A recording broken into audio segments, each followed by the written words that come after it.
the weekly show with David J. Maloney. This week, David chats with blues rock artist Steve Hill. And now, here's your host, David J. Maloney. Welcome, everyone, to the weekly show. I'm your host, David J. Maloney. On tonight's show, we've got the next part of my interview with legendary guitarist Steve Hill. With his album Solo Recordings Volume 1, 2, and 3, and with number 2 winning him a Juno Award, he's been an absolute trailblazer in the blues world.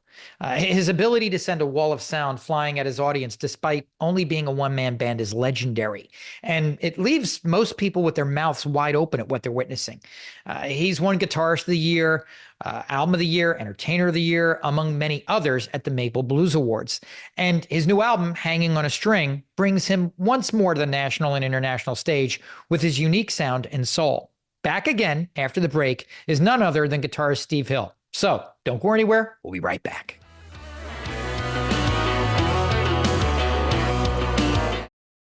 There was one interview I was listening to in which you were described as independent as it gets. And obviously when you're doing the one-man band thing, obviously I'd have to agree with that. I mean, you produce records, you built the studio, you write the music now, you record the music, you play it, you sing it pretty much all at once. Like you said, you do it in one, you don't overdub. Where does all that independence come from? Out of necessity. At some point I was without a record deal and without management. And that's my fourth album. That's actually the first one that I released independently. Yeah, The Devil at My Heels back in 2007. And before that, I had been with this huge agency here in Quebec and with like the biggest record label that there was here. And I was not happy there because they weren't they weren't doing the type of music that I was doing. You know, they had great acts, but I had nothing in common with that. And they had one way of working, and it seemed like it didn't fit for me. So I left the agency, I left the record label, and for a while there, I was a sideman for Michel Pagliaro. Pagliaro, also known as Pag, has had huge hits in the 70s in Canada, both in French and English. And some of his songs, you'd hear these songs that you'd think it's the Beatles or Bryan Adams, or he was really a big star here. And his music is like, it's still being played on classic rock radio, his stuff from the 70s. And he's a legend here in Canada. And I played with him for 3 years. From 2003 to 2006, and I learned a lot from him. You know, like there was no bullshit. You know, I'd play songs. You know, like I'd write songs and play it for him, and he'd tell me right away, "That's crap." You know, start again. You know, and I did that for a few years, and I needed that, and out of that, I think I became a songwriter and a singer.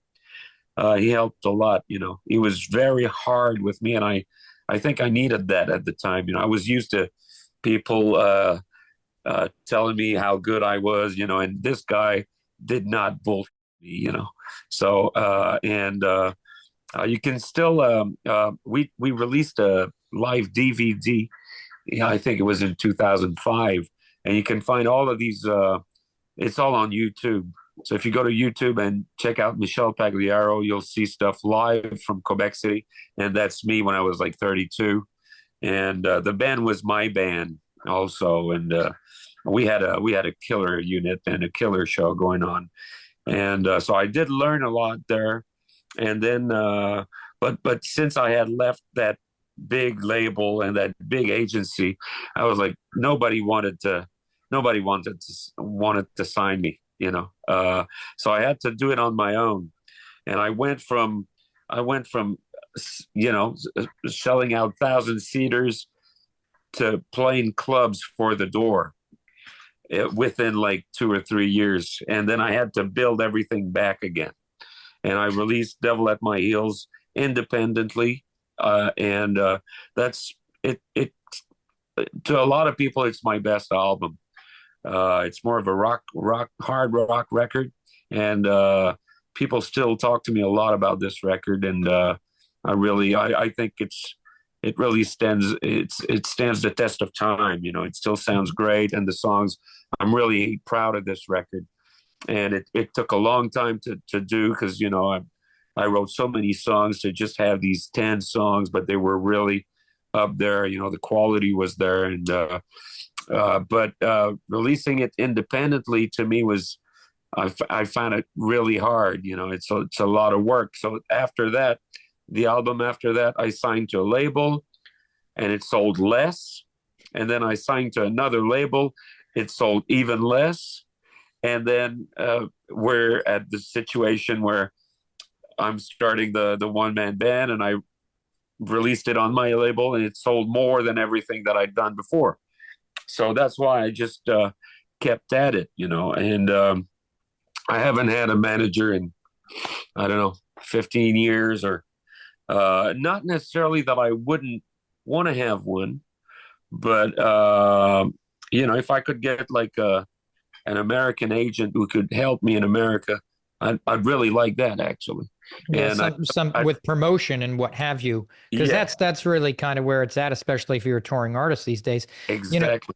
And you were talking about, how the album went, did very well, but you also, came out with solo recordings, volume 1 around, I want to say 2012. 12. And it's like you struck gold in your backyard, because reading Yeah. your CV, it's almost like that seems to be the moment where like everything started to click for you. People started to pay attention to you in ways they hadn't before. So Mhm. 10 years on, or now maybe 12, well, we're 12 or 13 years on, why do you think those records, solo recordings, volumes 1, 2, and 3, made such a splash?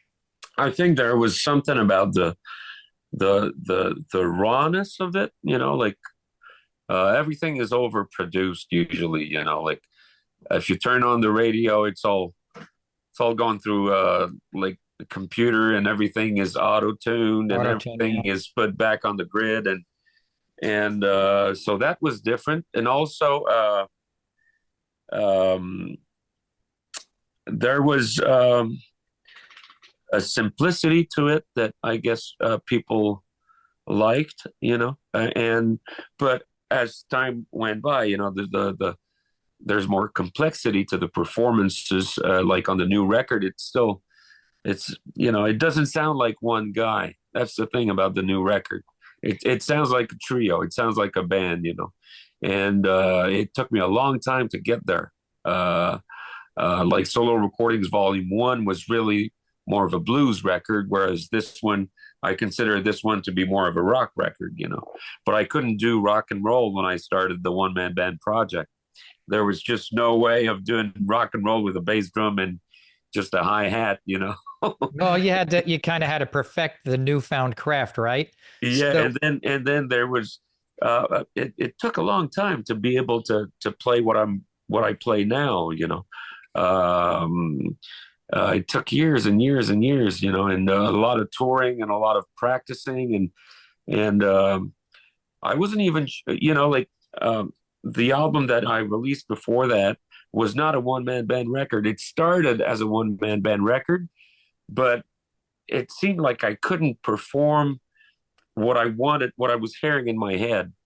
Uh, so I ended up overdubbing, and then I got a friend in the UK who played drums on a bunch of tracks, and I got the horn section, and it turned into something else completely. And then I toured with a band, and it seemed like I had tried to get to that next level as a one man band and had failed.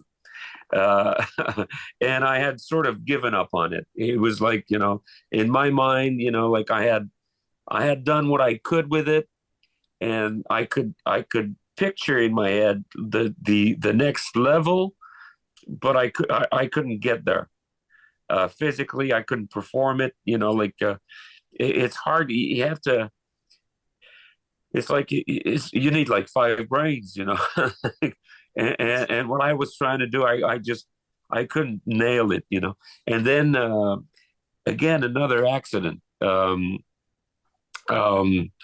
my friend, it's kind of a long story, but I was hired years ago, like 6 or 7 years ago, by this microphone company in California called Loughton Audio, and they hired me to do the NAMM show and to play at Sweetwater and do events like that, music industry events, like, and I was not the star of those events. The star was Daryl Thorpe, and they hired me because like at the time, the microphone company was distributed by a Montreal company, and they were looking for somebody to play at those events, and I had just released Solo Recordings Volume 3, and I had a video for Dangerous, and the distributor saw that.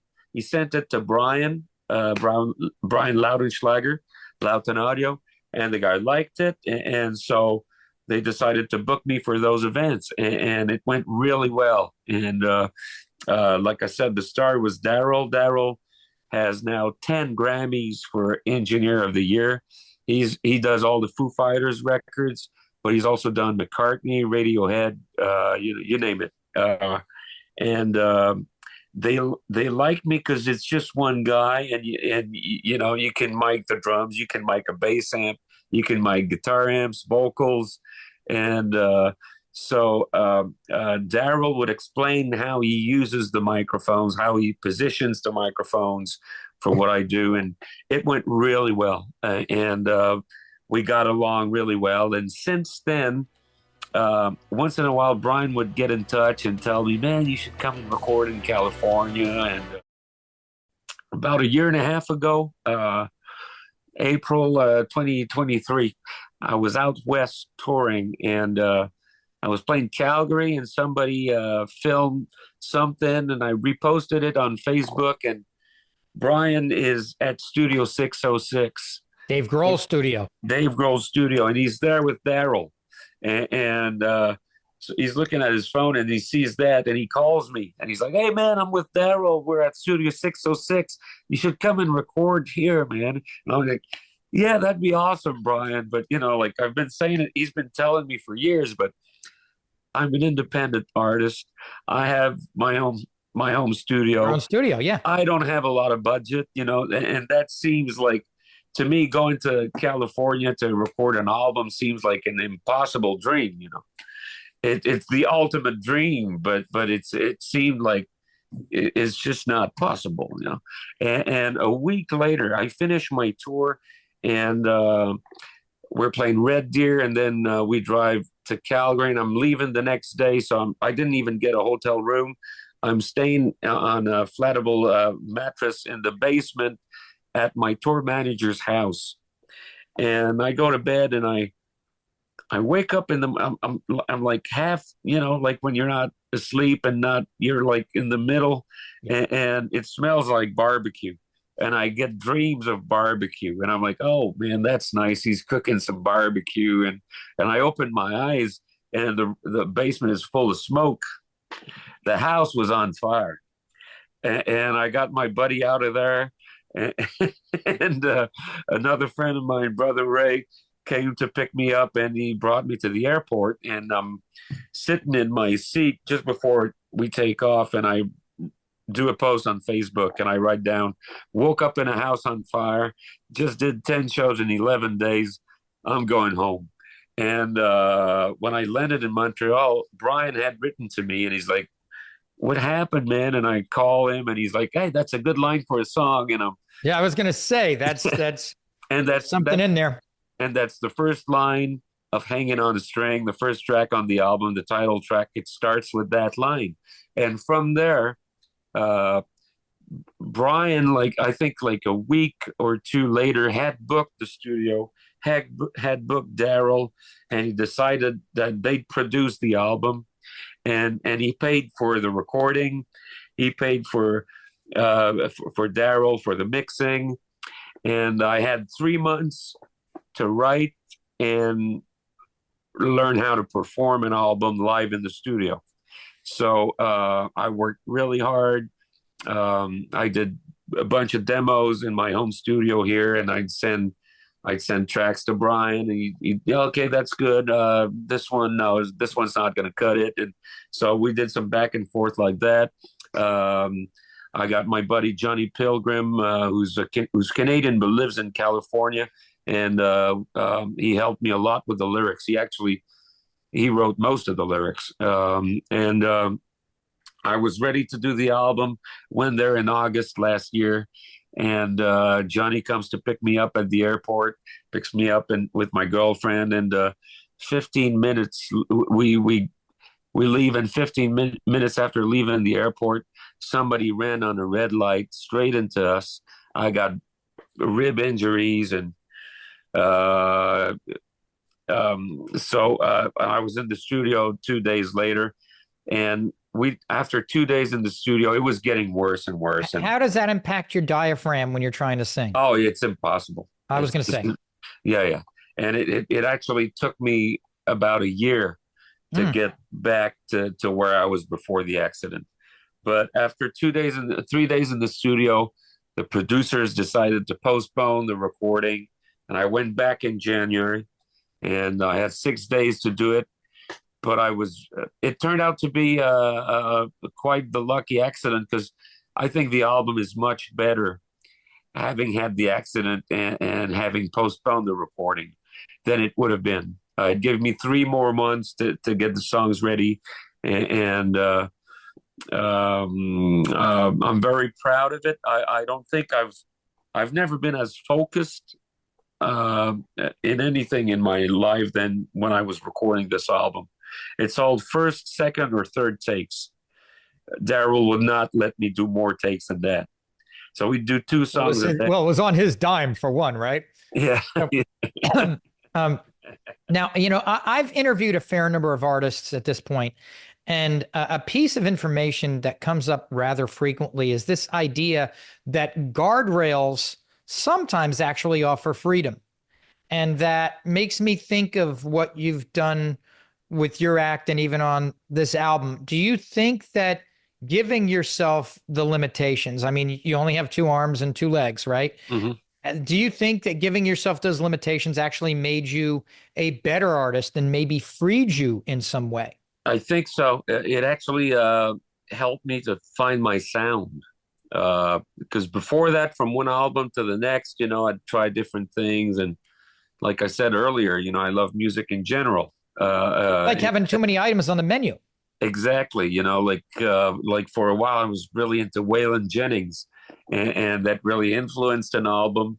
And then, for a while, I was really into Judas Priest.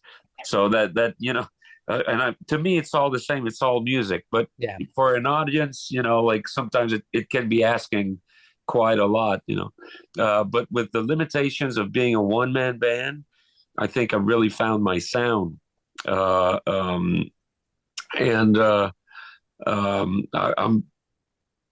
It's hard to tell, like what would have happened if I wouldn't have started that, maybe I'd be a postman by now, or maybe I'd be a millionaire. I don't know.